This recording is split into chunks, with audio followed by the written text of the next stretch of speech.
In the heart of the great forest, nestled between the winding river and the ancient Iroko tree, lay the village of Umala. It was a place of deep traditions, where the smoke of cooking fires mixed with the wisdom of the elders. In Umala lived a maiden named Amara. She was a sight to behold. Her skin was the shade of polished mahogany, and her eyes sparkled like water reflecting the morning sun. Amara was, without question, the most beautiful girl in the 3 neighboring villages. But beauty, the elders often warned, could be a sharp-edged thing. Amara knew her value, and her knowledge had sprouted into a stubborn pride. The young men of Umala and beyond lined up to seek her hand in marriage. They brought gifts of yams piled high, colorful woven cloths, and even rare kola nuts from distant markets.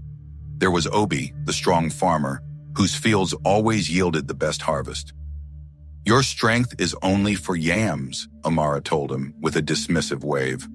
"My husband must have strength for kingdoms." There was Chidi, the brave hunter, who had faced a leopard and won, proving his courage. "Your courage is only for animals," she scoffed. "My husband must be brave enough to face the spirits themselves." And there was Izas, the gentle carver, whose hands shaped beautiful masks and bowls. "Your hands are stained with wood," Amara said haughtily. "My husband must have hands fit to hold a king's staff, not a chisel." Her parents, Mama Ugo and Papa Kofi, worried deeply. "My child," Mama Ugo pleaded one evening, as she oiled Amara's hair, "a good heart is a palace, but a perfect face is only a mask that fades. You reject men of true worth for a perfection that does not exist." Amara simply shrugged. "Mother, all men in this village are like stale water in a calabash. I will only accept a man who is perfect, a man whose hands are clean, whose clothes are flawless, and whose feet have never touched the mud of this dusty place." The elders shook their heads. Amara's vanity had become a dangerous song, inviting the wrong listeners from the deep places of the forest.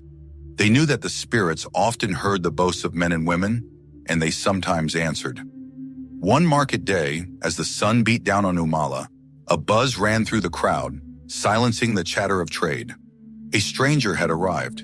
He was the most handsome man anyone had ever seen. He was tall and carried himself with the grace of a palm tree swaying in the wind. His name, he announced in a voice as smooth as river pebbles, was Okolia. Okoli's clothes were the brightest white linen, untouched by dirt. His hair was meticulously braided, and his face was utterly flawless, without a single scar or speck of sweat. Most striking of all were his hands. They were clean, smooth, and perfect, just as Amara had demanded. Amara saw him and her heart leaped. This, she thought, is the man for me. This is the perfection I deserve. Every evening, Okolia came to court Amara. He did not bring gifts of yams or kola nuts. Instead, he recited poems and praised her beauty, with words that felt like silk against her skin. The villagers, however, grew uneasy. "He is too perfect," whispered Obi, the farmer. "He does not sweat, even when the sun is high." "He never joins us by the village fire," observed Chidi, the hunter.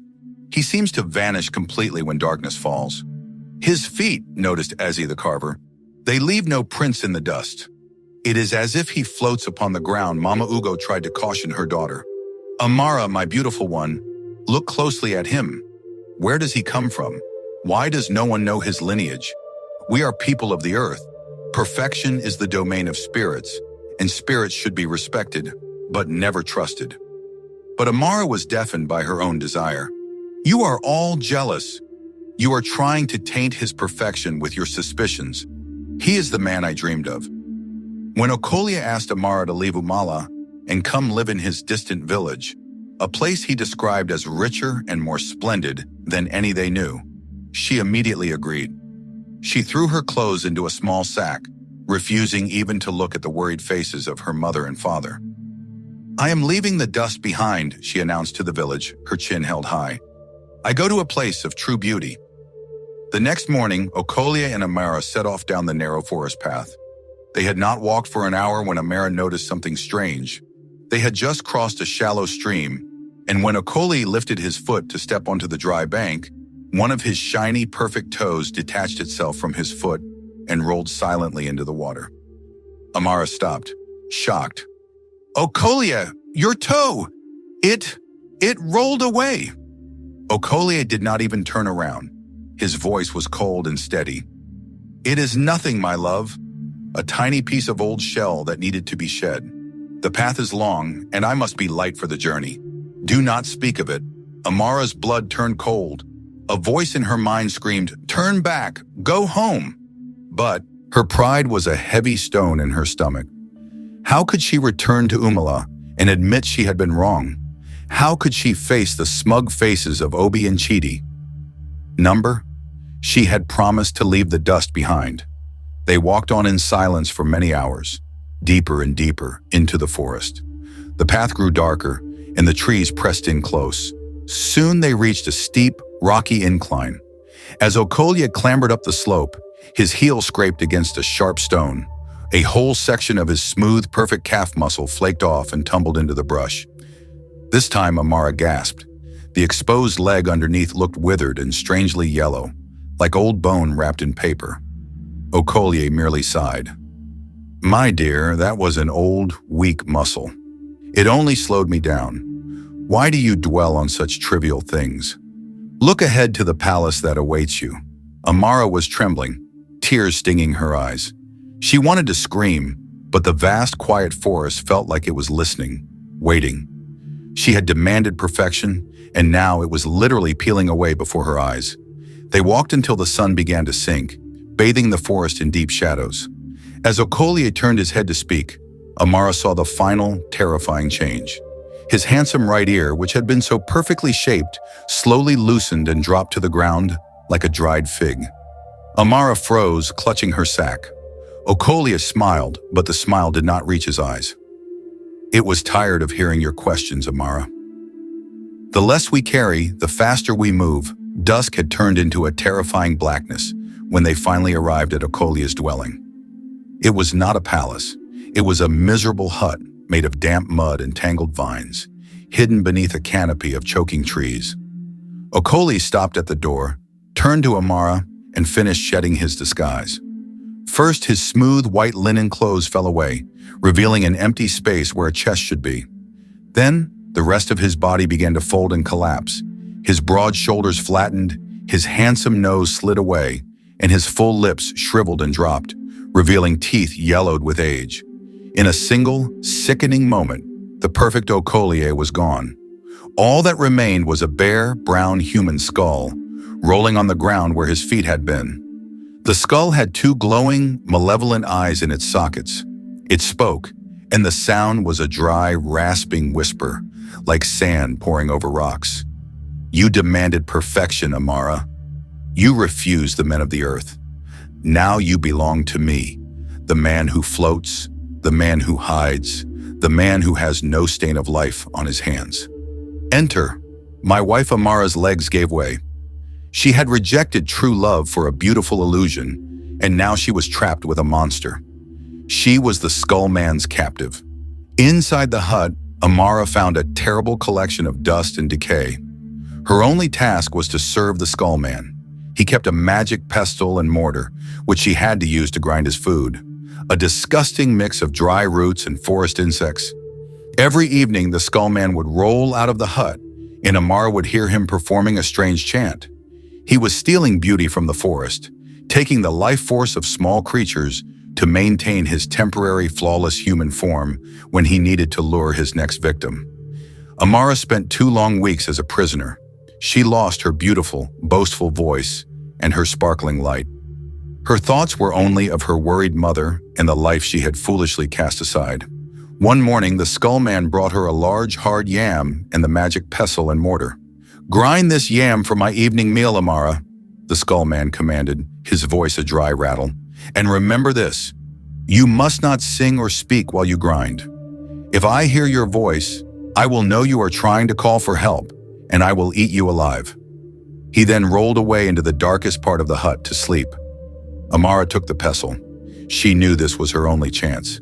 She began to pound the yam, but instead of using her voice to sing, she began to sing through the pestle and the mortar, using a coded message of sounds and rhythms.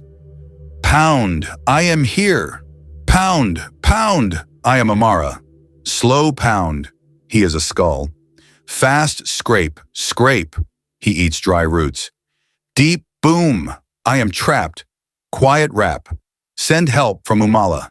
She pounded the yam with every ounce of strength she had left, her message traveling through the forest floor, vibrating through the roots in the earth. Back in Umala, Papa Kofi was sharing a drink with Chief Okoro and the gentle carver, Ezi. They were speaking of Amara with sorrow. Suddenly, Ezi, whose hands were sensitive from years of working wood, felt a strange vibration through the gourd he held. He dropped his drink and put his ear to the ground. "Did you hear that?" he cried. "It is a woman's pounding. But the rhythm is not for cooking. It is a distressed rhythm. It is a message." Obi, the strong farmer, listened. "It is Amara's beat. I have heard her mother pound yams for years. The sound is weak, but the pattern is hers." The chief looked at the three young men Amara had rejected, the farmer, the hunter, and the carver. "She refused your hands, but now her life rests in your hands. You must go and bring her back." The three young men, Obi, Chidi, and Easy, set out immediately, following the fading sound of the coated pounding. The message led them directly to the gloomy, hidden hut in the thickest part of the forest. They crept to the hut and peeked in. They saw Amara, pale and thin, pounding the yam, and the monstrous bare skull resting in the corner. Chidi, the hunter, motioned to the others. He had brought his hunting bag, which held a large, dry piece of hardened clay. They waited until the skull man rolled out, stretching into his hideous, false human form just before the true night fell. As the skull man stepped out to perform his dark chant, Ease the carver made his move. He tossed the hardened clay, hitting the skull man's chest where the heart should have been. The blow knocked the skull man off balance, causing him to fall. As he fell, the illusion shattered entirely. The borrowed human form completely collapsed, leaving only the bare, dusty skull rolling violently on the ground. "Run, Amara! Run!" cried Obi. Amara grabbed the magical pestle and ran out of the hut. The three young men surrounded her, and they began their frantic race back toward Umala. The skull man, now just a rolling skull, pursued them, bouncing off the forest floor with terrifying speed. "You cannot escape me! You rejected perfection for dirt! Now dirt will consume you!" the skull shrieked. The forest seemed to work for the skull man. Vines snaked out to trip the runners. Branches slapped at their faces. "Use the pestle!" Ez shouted to Amara. Amara understood. She remembered the skull man's fear of the day and of things that were clean and wholesome. The magic pestle and mortar had been used to grind his evil food. She had to cleanse it. As they ran, Amara reached the riverbank. She plunged the pestle and mortar deep into the clean, flowing water, washing away the vile residue of the skull man's magic. The skull man, realizing his tools were being destroyed, let out a piercing shriek of fury. "The river is clean, skull man!" Amara yelled, throwing the pestle back toward the forest floor. The touch of the cleansed pestle on the earth caused the skull man's path to dry up. The ground beneath him turned to brittle dust, slowing his terrifying roll. The four runners burst out of the dense forest just as the first sliver of the morning sun appeared over the Iroko tree. The skull man, his magic weakened by the clean water and the coming light, could not cross the boundary. The moment the first ray of sunlight touched the rolling skull, it let out a final, desperate wail.